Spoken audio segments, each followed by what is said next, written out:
Welcome back to the channel, everybody. Thank you so much for joining me and allowing me to continue to be your daily advocate.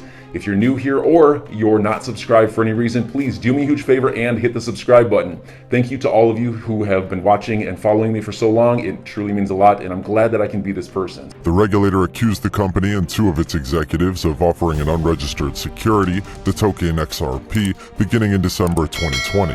The legal battle appeared to be one-sided in favor of the SEC when it began, but time appears to be working in the payment company's favor. Two memos dating back to 2012, according to Eleanor Terrett, a Fox Business journalist, and James K. Fillon, a former federal prosecutor who has been following the case closely, may shed new light on the case. Ripple conducted legal interpretation on the XRP token at the time, according to the documents. Perkins Coie, an international law firm based in the United States that specializes in commercial litigation, regulatory legal advice, and intellectual property, with clients including Google, Amazon, and Facebook, conducted the study. The first of these memorandums, dated February 8, 2021, is the most recent. The SEC made a blunder when they sued Ripple. That signaled the start of the end.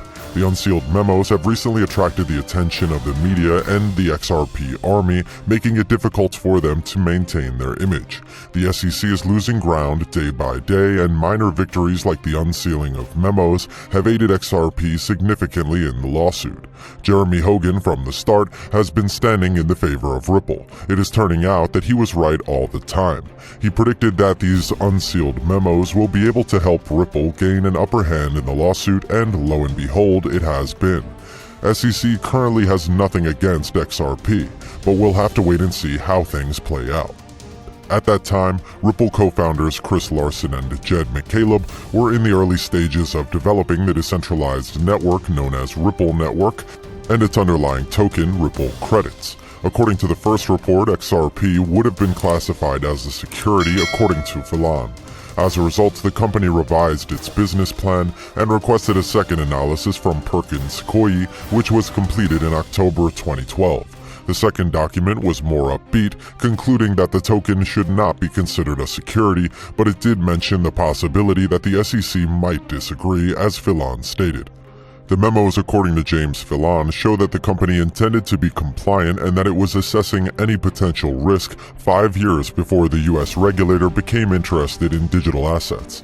The legal expert went on to say, Ripple appeared to be taking a proactive approach, which I believe is critical. There's nothing in these memos that suggests Ripple was reckless or oblivious to any significant risks. The memos, on the other hand, suggest that Ripple was being cautious. The documents concluded that XRP was not an investment contract, according to Ripple's general counsel, Stuart Alderoty. As a result, the documents may jeopardize the regulator's case, which has been in the works for over a year. The actuality that Ripple had the wisdom to seek legal advice from an influential firm in 2012, in the absence of clear case law and 5 years before the SEC even began talking about digital assets, should be applauded, Alderoty said of the memos and the company's thought process back then. Regarding the recent documents that came to light, Brad Garlinghouse, CEO of Ripple and one of the SEC's accusers, said, "The truth is out in the open for all to see. What we see is that the SEC took 8 years to decide that they disagreed with this analysis, decimating tens of thousands of XRP holders whom they claim to protect. So much for being driven by a mission." Gabriel Shapiro, general counsel at Delphi Digital Labs, adds his comments to the memos. Similar documents, according to the legal expert, would be unlikely to reach the same conclusion as the legal and regulatory scenery changed. Also, #ISO 20022 brings big benefits for banks and their customers, Swift writes in a tweet. Learn how the standard is transforming cross-border payments and how the financial industry is preparing from @Bank and HSBC. ISO 20022 is more of a messaging format to bring everyone up to speed. So in terms of market movements, there's nothing out of the ordinary to expect. We can't sit here and predict that ISO 20022 will skyrocket the value of these digital assets. But one thing is certain, ISO 20022 will usher in a massive revolution in the banking industry. Let's try to connect the dots with some of these banks while we're at it.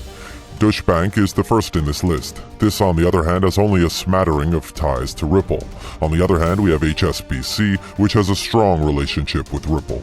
In case you're curious, HSBC is the bank that collaborated with Swift on the overall tokenization breakdown. Swift has recently spoken more about their partnership with HSBC. Apart from that, when it comes to the top 100 banks and Ripple, HSBC is ranked 7th among the banks that are already Ripple customers through SABB. This is a cross-border instant payment option based on Ripple. Most of you are probably wondering what SAAB has to do with any of this, but as previously stated, the direct link between SAAB and HSBC is what makes this significant. Cross-border payments can only be made with the help of XRP, which is something that everyone should keep in mind. Moving on, we have this tweet from @Cash9, which says, DBS Digital Exchange offers trading services between Bitcoin, Bitcoin Cash, Ethereum, and XRP, as well as US, Singapore, Hong Kong, and yen dollars. Our goal was to build a platform that could serve the entire digital asset value chain, from deal origination to tokenization, listing, and trading through a trusted and regulated bank franchise, says Kui Wan. We're not just talking about widespread cryptocurrency acceptance here. We're also talking about widespread retail adoption. XRP is one of the few digital assets that is widely used in the retail sector, as we all know. What's more interesting is that in a few years, XRP will most likely be the top-ranked asset when it comes to cryptocurrency adoption. Our global payout solution is driving payments for Ripple, GrabSG, Alipay, and WeChat Pay, says @Tranglo in another fascinating tweet. These are some of the most well-known fintech firms. Now, if you pay attention, you'll notice that the majority of the solutions revolve around cross-border payments. The upsurge of cryptocurrencies, one of the most significant financial dynamics in recent years, has increased pressure on regulators to exert greater control over the sector, while also safeguarding investors. The rapid popularity of digital tokens, according to a top official, has made the creation of a central bank digital currency a more urgent prospect, particularly as a multi-agency discussion over crypto regulation unfolds. We strongly favor an immediate examination of CBDC, Treasury Under Secretary for Domestic Finance Nellie Liang said in a Yahoo Finance interview last week, but stopped short of adopting one outright. It could be implemented in a variety of ways, each with significant financial system implications. On all fronts, we applaud the efforts in this area. According to the official, a Fed coin will most likely define how stablecoins and CBDCs will coexist, which she believes is possible. Nonetheless, Liang believes that a CBDC could eventually replace stablecoins, depending on the features that the Fed chooses for it if it decides to pursue one. According to data provider Sentiment, crypto whales have been busy accumulating Ripple XRP in recent months, with over $708 million worth of the digital asset purchased in January alone. The buying frenzy has pushed the total amount of XRP held by crypto's most powerful players to a new all-time high of $8.1 billion. The latest numbers show a massive accumulation spree by crypto whales, according to Sentiment, which tracks the movements of digital assets in and out of crypto addresses that own at least 100 XRP coins, $35,000. Many whale addresses have been accumulating since November and December 2020, when Ripple's price was between 20 cents and 30 cents according to the data provider. The January amassing was a colossal undertaking. More than 60% of the total XRP volume was purchased by whale addresses. It's been a month, Sentiment said. Whales are crypto addresses that hold at least 100,000 units of a specific cryptocurrency. Despite XRP's bearish price forecasts on the price charts, the number of so-called whales has increased by 15% in the last year. It's most likely because the value of Ripple's digital asset plummeted in 2020, allowing investors to buy more tokens at a lower cost. According to the Sentiment data, the top 100 XRP holders control over 90% of the total supply. BitMEX and its parent company, HDR Global Trading Ltd., remain the largest shareholders. Over $160 million worth of XRP has been amassed by the Hong Kong-based crypto derivatives exchange, representing nearly 20% of the total supply held by whales. Ripple's recent outperformance can be attributed to the company's preparations for its legal battle with the Securities and Exchange Commission in the United States.